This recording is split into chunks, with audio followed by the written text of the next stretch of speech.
Buongiorno, i titoli. Allontanato dalla famiglia il figlio di un boss mafioso di Palermo è uno dei casi dell'applicazione del protocollo Liberi di scegliere. E polemica per un bene confiscato alla mafia affidato al nipote di Giovanni Brusca. Il segretario nazionale antimafia Barbagallo dice in Sicilia questi segnali sono destabilizzanti. Droga potenziata con pericolose sostanze chimiche a Catania. Un senegalese aveva trasformato il magazzino del suo ristorante in un laboratorio, è stato arrestato.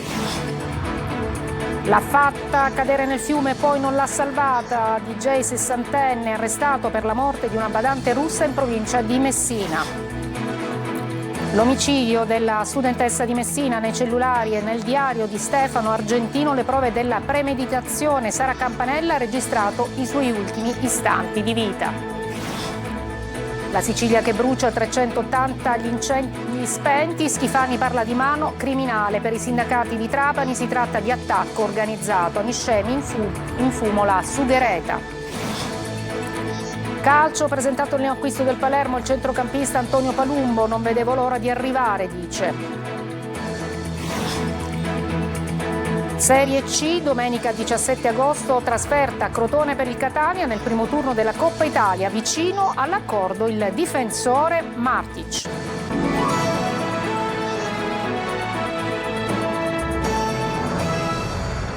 Buona domenica, benvenute e benvenuti a questa edizione del telegiornale del mattino. Il Tribunale dei minori di Palermo ha deciso di allontanare dalla famiglia il figlio di un boss condannato a 20 anni. Questo è uno dei casi dell'applicazione del protocollo Liberi di scegliere. Sentiamo. I mafiosi non possono essere buoni padri e vanno allontanati dai figli. È la linea adottata dal Tribunale per i minorenni di Palermo, guidata da Claudia Caramanna, che ha dichiarato decaduta la responsabilità genitoriale di un boss arrestato dalla Direzione Distrettuale Antimafia e condannato a 20 anni di reclusione. I figli resteranno con la madre. I servizi sociali hanno assicurato le capacità genitoriali della donna, che è riuscita ad assicurare ai minori un percorso scolastico e un buon modello educativo. La decisione segna un cambio di passo decisivo che colpisce al cuore dell'universo mafioso, dove la regola del padre padrone è ancora presente nelle famiglie. Secondo il Tribunale dei minori, l'uomo era a capo di un giro di stupefacenti nel mandamento di Portanuova e avrebbe trasmesso ai figli modelli educativi violenti e di prevaricazione della mafia. Da qui la richiesta della procuratrice per i minorenni Caramanna, che ha ricevuto minacce per il suo impegno in favore dei figli dei mafiosi, ma che si è sempre impegnata ad andare avanti nel suo lavoro. In altri procedimenti la stessa procuratrice aveva chiesto la decadenza della responsabilità per entrambi i genitori, che erano coinvolti in uno spaccio di stupefacenti nel quartiere dello Sperone. Un percorso nuovo a Palermo, sulla scia di quanto fatto prima in Calabria dal giudice Roberto Di Bella, oggi presidente del Tribunale per i minorenni di Catania, con il protocollo Liberi di scegliere. Scoppia la polemica dopo la decisione del Tribunale di Palermo di affidare l'hotel Garibaldi di Piazza Garibaldi al bene confiscato alla mafia nel 2021 alla società di Giorgio Cristiano, nipote dell'ex boss Giovanni Brusca. L'inchiesta, l'AMIA, rilanciata da Fanpage, è stata confermata dall'Agenzia per i beni confiscati. Giovanni Brusca, capomafio di San Giuseppe Jato, responsabile di oltre 150 delitti, ha azionato il telecomando della strage di Capaci, nella quale morirono il giudice Falcone, la moglie Francesca Morbillo e 3 uomini della scorta. Ha segregato anche per 700 giorni, poi sciolto nell'acido, il piccolo Giuseppe Di Matteo. Pentito dal 5 giugno 2025, è stato scarcerato per fine pena. Sulla vicenda pronta la reazione del segretario regionale del PD e segretario della Commissione Nazionale Antimafia, Anthony Barbagallo, che dice in Sicilia questo tipo di segnali sono destabilizzanti e rischiano di vanificare decenni di successi nel contrasto a Cosa Nostra, per il quale in tanti hanno anche sacrificato la propria vita. A dichiara ancora Barbagallo, che aggiunge: ritengo che sia necessario approfondire ulteriormente la questione. A Catania, sequestrata droga modificata con un potenziale altamente pericoloso per la salute. La produceva un ristoratore senegalese arrestato a San Berillo. Tonino De Mana.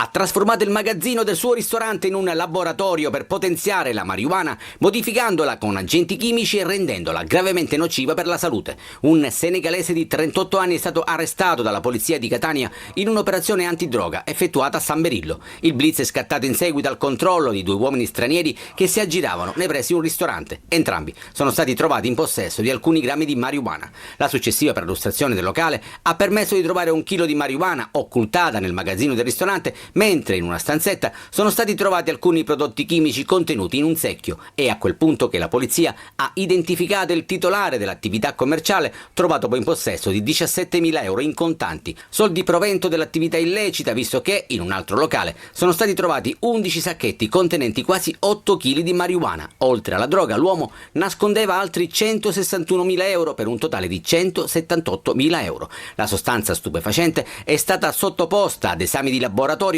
che hanno confermato la presenza di un pericoloso cannabinoide sintetico. I cannabinoidi sintetici sono delle sostanze che mimano l'effetto del delta 9 THC, ma risultano essere 100 volte più potenti. Sono molto pericolose perché sia per il metodo di produzione, durante l'impregnamento di questa sostanza possono verificarsi dei cluster di concentrazioni elevate che possono causare vomito, perdita di coscienza, shock anafilattico, in alcuni casi anche la morte. Restiamo a Catania, i carabinieri hanno arrestato 2 pusher ventenni che spacciavano in un appartamento di Corso Indipendenza sequestrate cocaina e crack pronte per essere vendute. C'è una svolta nell'omicidio della badante russa in provincia di Messina, arrestato il DJ 65enne indagato. Secondo l'accusa non avrebbe tentato di aiutarla dopo che la donna era caduta in un torrente. Orazio Longo. Avrebbe avuto un contatto con la donna che potrebbe quindi essere caduta senza essere soccorsa, morendo poco dopo. La polizia di Messina ha arrestato per omicidio Michelangelo Cori, che è il DJ 60enne di Barcellona Pozzo di Gotto, già indagato per l'omicidio della badante russa Raisa Kiseleva, di 75 anni, trovata senza vita lo scorso 12 luglio nel torrente Longano.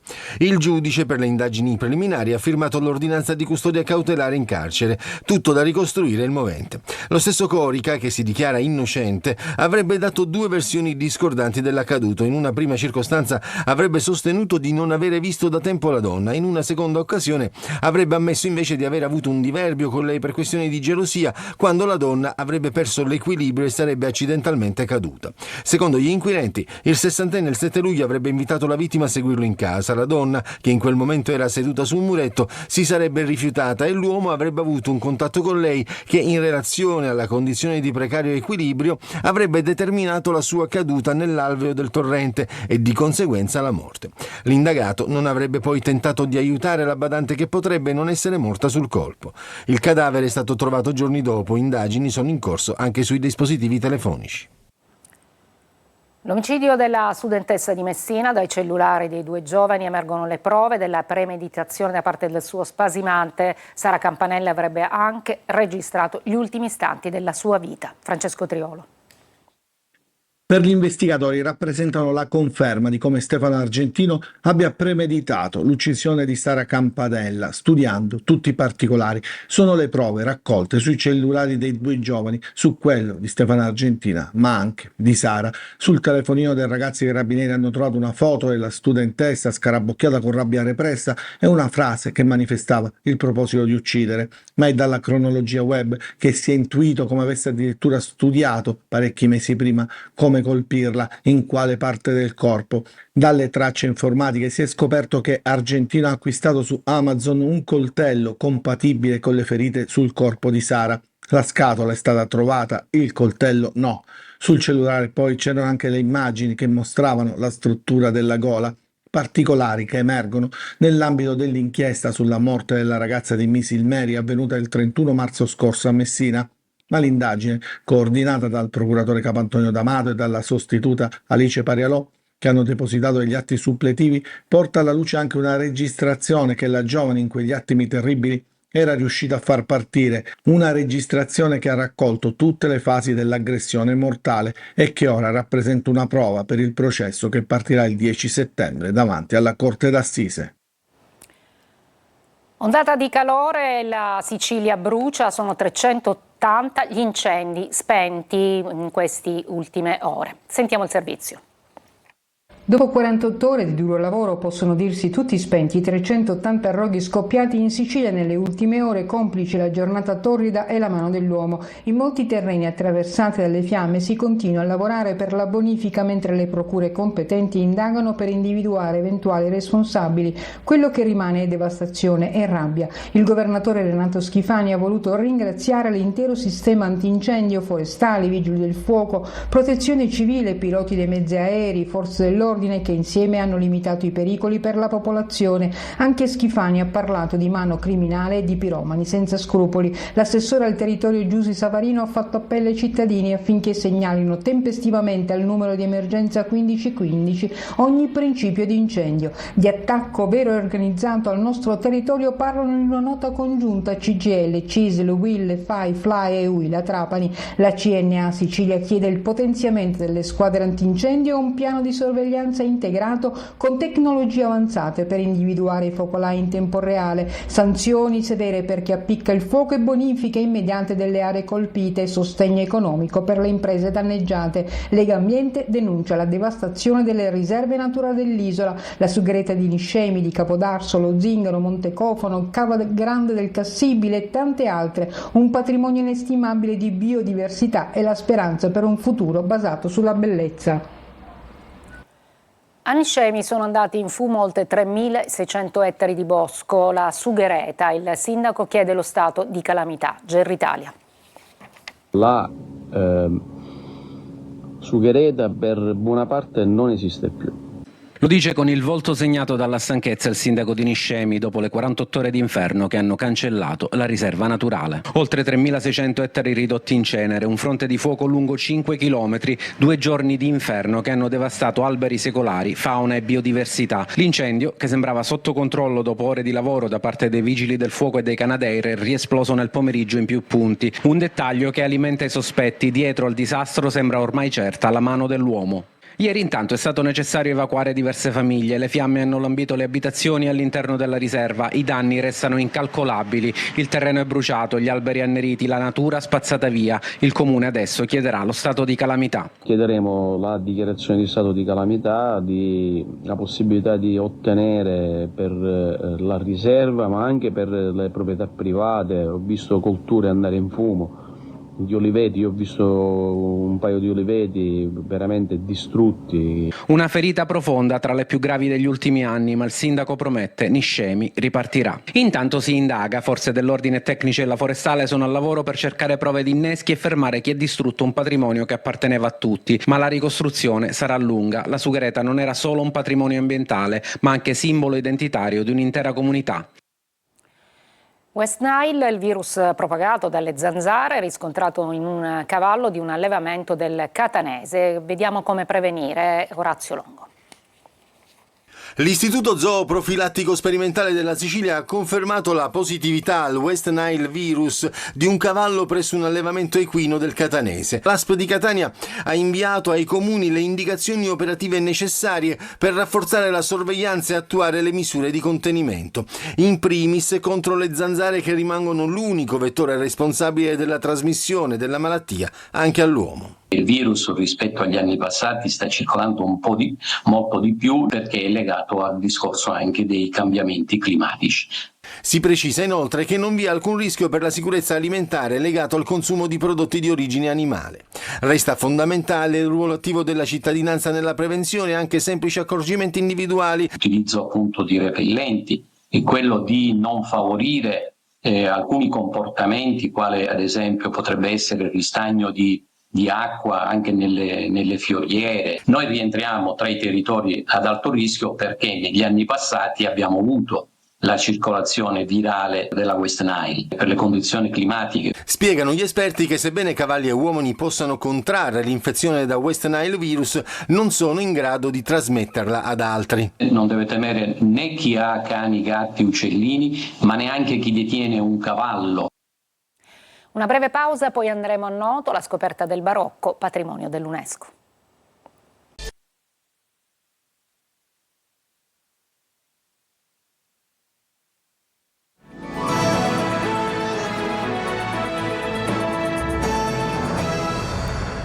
Siamo in piena stagione turistica e tra le mete più visitate in Sicilia c'è sicuramente la Val di Noto, che conquista non solo le copertine di importanti riviste internazionali ma anche gli investitori.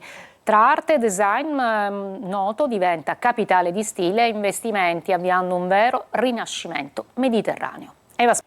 Voglio vederti danzare, Tour 2025, l'omaggio a Franco Battiato per raccontare la carriera dell'artista siciliano scomparso 4 anni fa. Concerto a Selinunte al Parco Archeologico il 29 di luglio. Orazio Longo.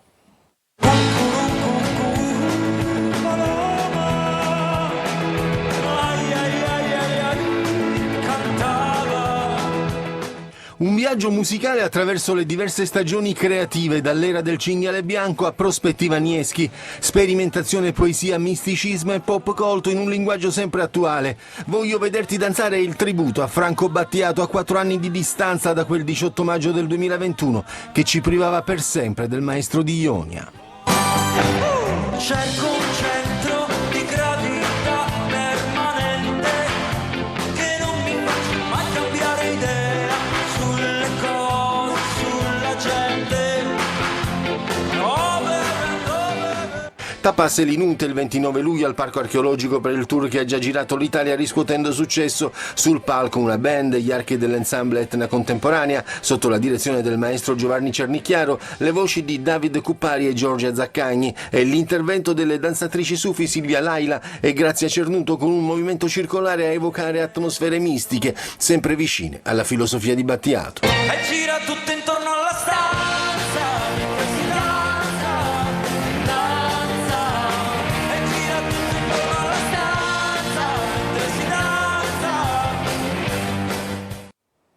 Una breve pausa allo sport, poi con Catania e Palermo.